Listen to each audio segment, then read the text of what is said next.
Little Light Tales, Tiny Tales, Big Lessons। प्यारे बच्चों, हमारी आज की कहानी का नाम है अल्लाह देख रहा है। एक दफा का जिक्र है, एक गांव में एक शख्स रहता था। उसका नाम फैसल था। उसके 3 बेटे थे।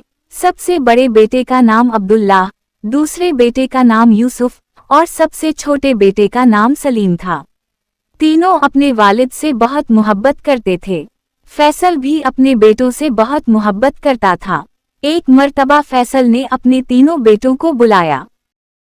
सलाम दुआ और कुछ बातें करने के बाद उनको अल्लाह की ज़ात से मुतारफ करवाने और ये समझाने के लिए कि हमें अल्लाह हमेशा देख रहा है, एक अमली इम्तिहान लेने का सोचा। चुनाचे उसने तीनों बेटों को एक एक सेब दिया और कहा कि इस सेब को ऐसी जगह जाकर खाओ जहां तुम्हें कोई ना देख रहा हो। जो ऐसा करने में कामयाब हो गया, मैं उसे इनाम दूंगा। इसके बाद तीनों बेटों ने वालिद को अल्लाह हाफिज कहा और उनसे दुआ लेकर ऐसी जगह ढूंढने की तलाश में कमरे से निकल गए। दूसरे दिन फैसल ने फिर बेटों को बुलाया और बारी बारी सबसे पूछा।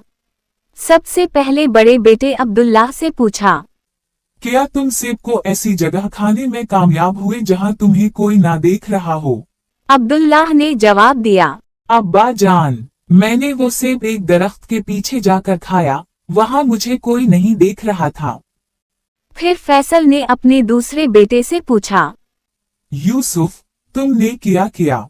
यूसुफ ने कहा, अब्बा जान, मैंने वो सेब कमरे में बंद होकर अंधेरा करके खाया और मुझे यकीन है कि वहां मुझे किसी ने नहीं देखा। फैसल ने तीसरे बेटे से पूछा, सलीम, तुमने किया? सलीम ने कहा, अब्बा जान, मैंने किताब में पढ़ा है कि अल्लाह ताला का एक नाम है अल बसीर, हर एक को हर हाल में देखने वाला। मैंने बहुत सोचा कि ऐसी जगह मिल जाए जहां मुझे मेरा अल्लाह ना देख रहा हो, मगर अल्लाह तो हर जगह देखता है, इसलिए मैं ये सेब नहीं खा सका। फैसल अपने सबसे छोटे बेटे की अक्लमंदी पर बहुत खुश हुआ और इसको इनाम दिया। फिर फैसल ने अपने बेटों से कहा, मेरे प्यारे बेटों, बेशक अल्लाह हम सबको हर वक्त देखता है, हमारी बातों को सुनता है और जो ख्यालात हमारे दिल में आते हैं उनको भी जानता है। प्यारे बच्चों, इस कहानी से हमें ये सबक मिलता है कि हम अल्लाह की नाफरमानी से हर वक्त बचें और अल्लाह के सारे अहकामात पर अमल करें, जिस पर अल्लाह हमसे राजी हो जाएगा और हमें दुनिया में राहत, सुकून, इत्मीनान अता करेगा और मरने के बाद हमेशा हमेशा के लिए जन्नत में दाखिल करेगा, जहां इंसान जो चाहेगा वो हो जाएगा, इंसान के दिल में जो चाहत होगी वो पूरी हो जाएगी। जन्नत में हम एक परिंदा देखेंगे, उसे खाने का जी चाहेगा तो फौरन पक के तैयार होकर प्लेट में हमारे सामने आ जाएगा। फिर इसकी हड्डियों पर अल्लाह दोबारा गोश्त और पर उगा देंगे और वो उड़ जाएगा, तो वहां जन्नत में मजे ही मजे होंगे।